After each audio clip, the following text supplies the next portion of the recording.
Alright guys, welcome back again to my channel. I am here with another response. So Orji Kalu actually came out and was saying that P2B is busy going outside the country, going to the foreign countries to go and demarcate Nigeria, and then he gave a warning that this is not what a good leader is known for, that he should stop going outside to demarcate Nigeria. I'll see other guys will just hear it and then listen to P2B's response to that. But P2B have come out to actually respond to Orji Kalu that he is not demarcating Nigeria. You just take a look at the video first of all and hear what Orji Kalu have to say, and then hear what His Excellency P2B replied him. I'll be with you guys in a minute. Okay. It's very difficult to see some of our leaders going around America, Europe, Canada, Australia, China, demarketing our country when we're busy looking for investment to pull up the country. People are busy going to tell everybody in Nigeria that nothing is happening in Nigeria. Sure. But how do we bring the people up? We must lift our Nigerians up. The policies of President Ahmed Tinubu is going to work, and it's working. But the problem is that it's not trickling down. It's the trickling down effect is what is after, and that is why we need continuous investment without stop. This is why we're all over everywhere to bring new investment back to Nigeria, so that people can see work, hunger will go, and things will work. I know it's all over the world, it's difficult, but let our leaders come together. We are one family. Tinubu is not the owner of this country. He's just our president, which he will go. Buhari is already in Daura, from Kaduna. Tinubu will one day, after 8 years or so, one day be in Lagos, and nobody calls his name. So let us stop demarketing our country. Let us as family come together and work on our economic policies. The essence of opposition is to do the correct things and tell us what is wrong, how we can better the life of the people we want to govern. If it's this way that opposition will be, it means they have nothing to offer Nigeria. We will not have anything from anybody. I'm not a frivolous man. I don't live in politics. I don't play politics. I bring new investments that Nigerian people can have job, and people of our country will be committed to it. So I prefer leaders who are speaking the truth to the world than try to malign the country. It's not the right thing to do. Can we change our hearts? Work for the betterment of Nigerian people. Whether you are anybody, let us work the betterment of Nigerian people. The betterment is what we need, whether we are right or wrong. Let Nigerian people be lifted up. That is my own vein of contention. And anybody who do not want to do this is plugging our country into a problem. Can we please rise and work for more investment to the country? Continuous investment. China was once in this position we are today. Vietnam was once in this position. We can overcome, and we will overcome. Because subsidy is a problem all over the world. You can only do food subsidy. You cannot continue subsidizing everything. Since 1960, this is the first time we are trying to tell goodbye to subsidy. Let everybody work on a real economy, and let us see the chaff and the grass. Goodbye. May we work for Nigeria. May we live and see that Nigeria survive with all economic indices showing positive. To God be the glory. Of courage, a life of sacrifice, a life of justice, a life that is valued. But most importantly, his continued living that life to the end. I listened to my brother Mike when he talked about, may the labor of our heroes past not be in vain. I'm sorry, I'm happy that Jagawan is here, and I'm happy that Jonathan is here. But I can tell you, their sacrifice is in vain. They've sacrificed for nothing. We're in this country when people were protesting, when there was no need to protest under Jonathan. Where are those protesters? Have they died? Where are they? So why are we saying it should not be in vain? They don't increase fuel from 87 naira to 120 and people were protesting in this country. And when it was 900, they were not protesting. Are they dead? So why are we saying it should not be in vain? People protested when naira was 180 and when it was 1,500, they're not protesting. Are they dead? So let's not say it should not be in vain. I spoke a few days ago and people said I'm demarketing Nigeria. When it's true to be in the marketer, one bank has just shown that 75% of Nigerians in rural areas are poor. It's one bank demarketing Nigeria. UNICEF 2 days ago released that Nigeria now have over 2 million malnourished children, the second highest in the world. Are they demarketing Nigeria? Let's face the reality. Their labor is in vain. We have a country now that is not democratic. We are not a democratic country. Let's tell ourselves the truth. Is the election that happened in Edo, is it democratic? Just the last election in Edo is the most undemocratic election. Everybody knows who won that election. So why are we keeping it and saying, let their work be in vain? It is in vain. So we can start picking the pieces now, because they've destroyed everything people have sacrificed for. Look at what is happening in Nigeria today. Above all, Jaragowan, you sacrificed everything. The country people sacrificed has turned into a crime scene. All we do today is stealing. You know, and we have to do something.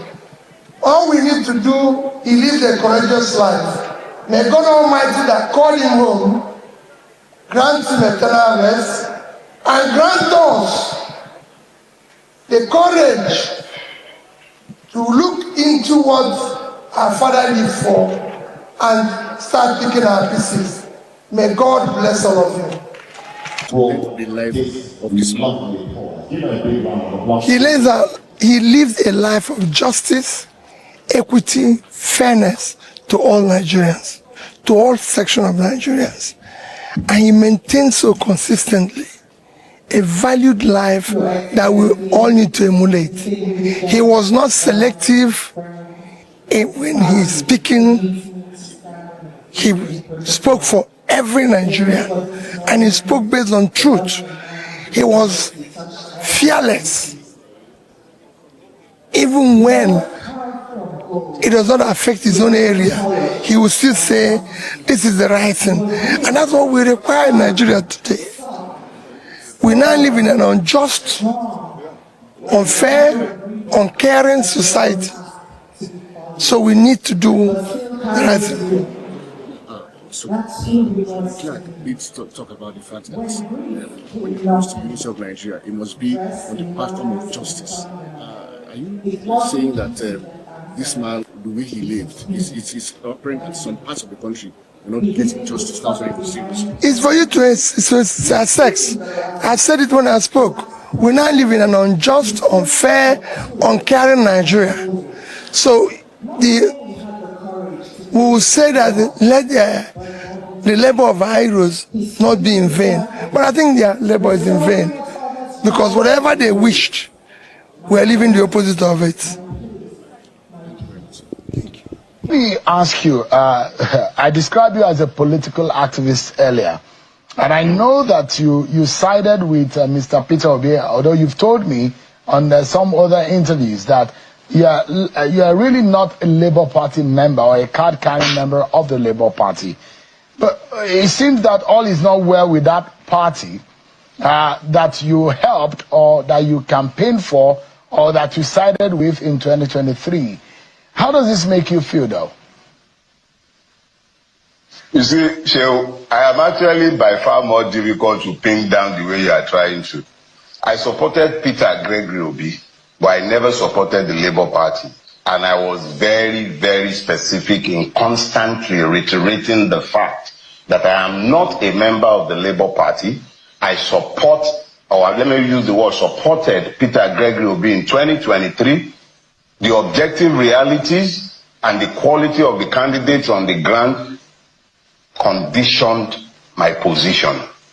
I am a member of Afenifere. Afenifere is a political movement. It supported Peter Obi in conjunction with the Southern and Middle Belt Leaders Forum. So I had multiple political bases for the actions I took in 2023. I am not a member of the Labour Party, and I couldn't care less what happens to the Labour Party. But is that not, I mean, that doesn't sound right though. Except if you're saying, just a moment. No. Just a moment. Let me land on my question, Mr. Farotimi. The question I was going to ask you is that if you care less about the vehicle in which the man you supported drove to the election, how does it sound? I mean, if that is the same vehicle that Mr. Peter Obi hopes to use in 2027, except if you have said you have given up on Peter Gregory Obi for president, which you have said was the better candidate at the time. Have you changed your mind about the personality or the candidacy of a Peter Gregory Obi? You see, Sheon, in Nigeria, when you are discussing any sort of political question, more or less, you have to deal with nuances. Number one, you don't have political parties in Nigeria. You have election platforms. Mr. Peter Obi, I believe, joined the Labour Party only a few months before the election. The Labour Party, since that time, has been busy dancing as Zonto, just like the PDP is also in turmoil. The APC has been the net receiver of the political amajiris and allergies that have been going up and down the place. And in reality, I doubt if anyone outside of the persons who are in the APC and my friends in the AAC, I doubt if anyone can really say this is the political party to which they belong as at today.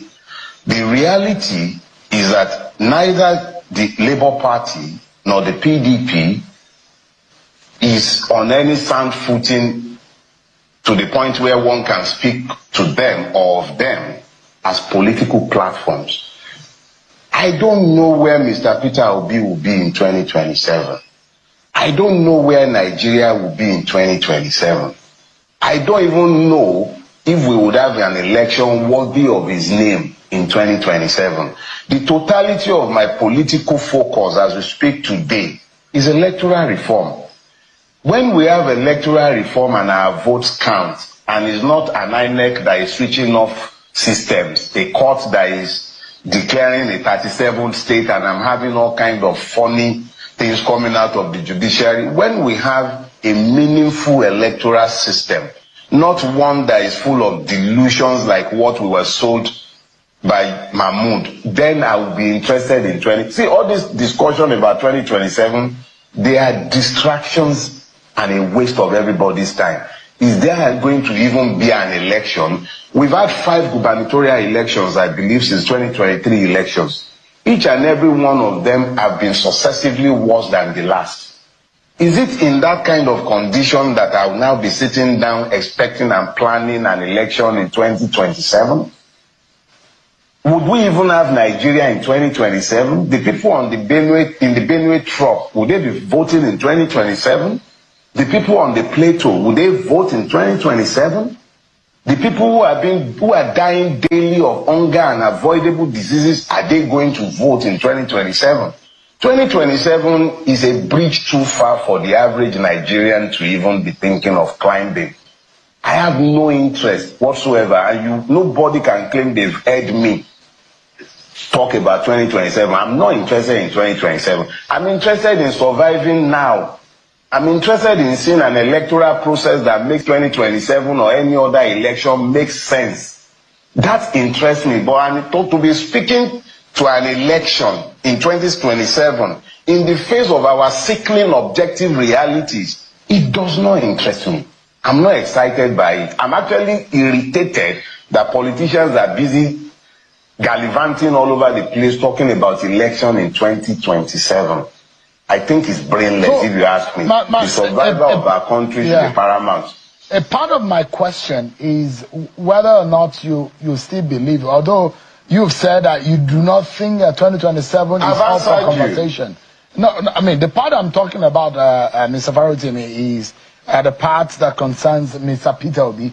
Whether you still think, because at the time, if you think it was the best thing to happen to that election. Today, don't worry.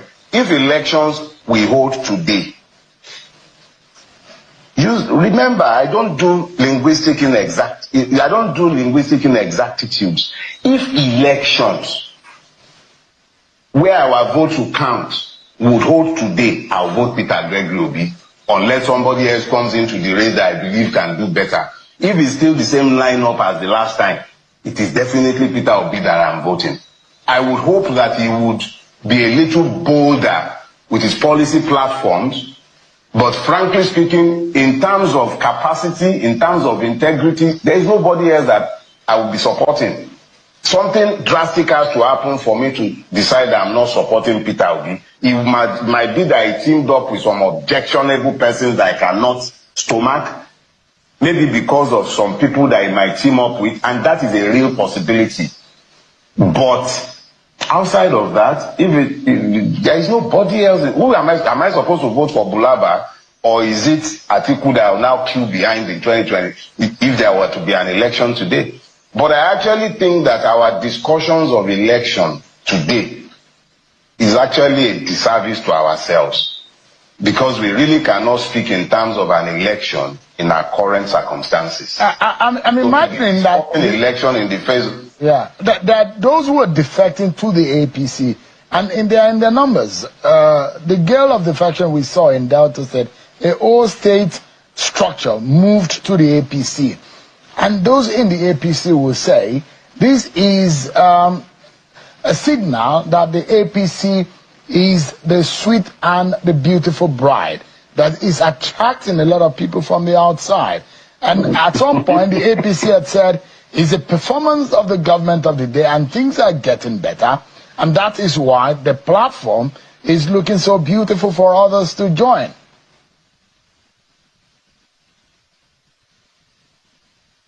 Oh, is that a question? Yeah, absolutely. Because, I mean, in the manner you spoke about the defection. Look, Sheil, let's get something clear. Nigerian politicians have never had differences between them. It is the people who have required unification. Nigerian politicians are as united as they have ever been, and in recent times they've more or less become as one.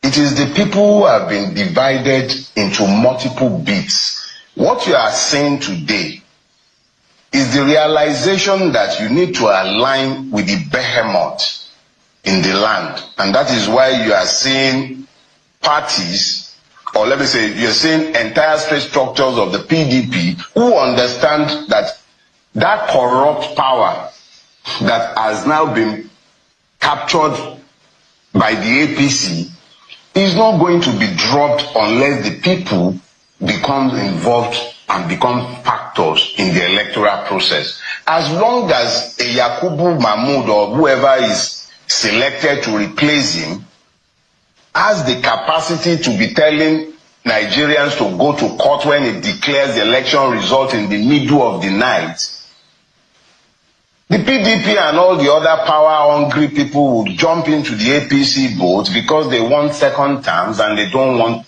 prosecution or persecution. You and I were in this country, I might even have been on your show, when Orji Kalu declared to the hearing of all Nigerians, join the APC and your sins will be forgiven. The average Nigerian politician is a crook. He needs his sins forgiven. So he will jump into the place where he has been assured that his sins will be forgiven. Not only would his sins even be forgiven, he might be persuaded that INEC will work for him. The judiciary will do his bidding because the levers of powers in the hand of the APC will be made available to those who are in compliance with the APC. So that people are moving into the APC is not a surprise to me. It is normal. Question is, what has the APC done for us? Is it the economy that has become better? Is it security that has gotten better? Is it fuel that is more available and cheaper? What is it? Is it infrastructure? Is it corruption that has subsided? Nigeria has been taken to the land of no return by the APC, almost completely destroyed to its root. But politicians are aligning because for them it's about capturing the public purse. It's about acquiring a license for impunity. It's about ensuring that nothing will happen to them regardless of whatever crimes they might commit. Mr. Farotimi, so if they are moving... Quickly, we need to wrap up now. And my final question to you would be, you've described what seemed to be a very bleak future or a bleak situation of a country. A nation that's supposed to have to be a great example for the rest of the world. But those who believe in this country, who think that this country is great and can be greater actually. But in your own description and your disappointment, perhaps in 60 seconds or less, what do you think, or where do you think we can go from here? And what do you think are the answers to the nagging questions? See, the only thing that can save Nigeria is that it does a course correction. Walk away from the abyss that it is continually toying with. You cannot rule a country with impunity and expect that country to develop or to have peace. Nigeria has been locked into this vicious cycle of impunity for the last 10 years. The PDP was bad, yeah, but the APC, they've been disastrous for Nigerians because it's just been a licensing board for impunity, corruption, the worst kind of brigandage that you can imagine, and Nigeria is dying on its watch. So if we are going to do a course correction, it will be because we went back to a system that allows the law to rule, not the will of men or their whims.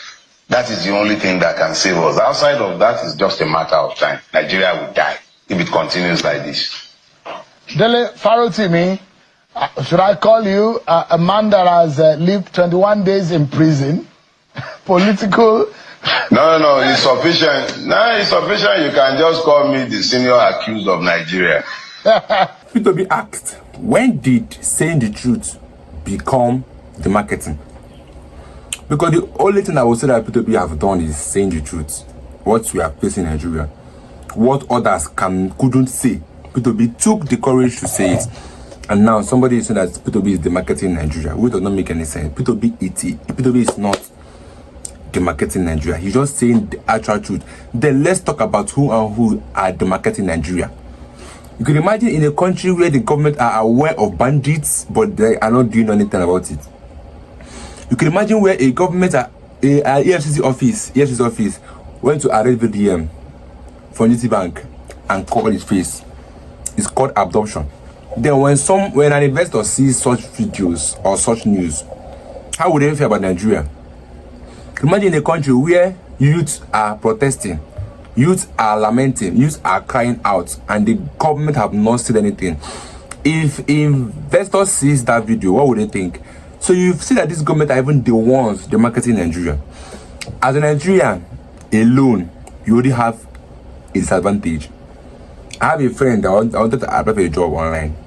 He applied, qualified, but what disqualified him because he was a Nigerian. That was all. So tell me who is the marketing in Nigeria? Is it P2B or the government himself? Let me get the views in the comment section. So I'll see you guys in my next video. Stay tuned, guys.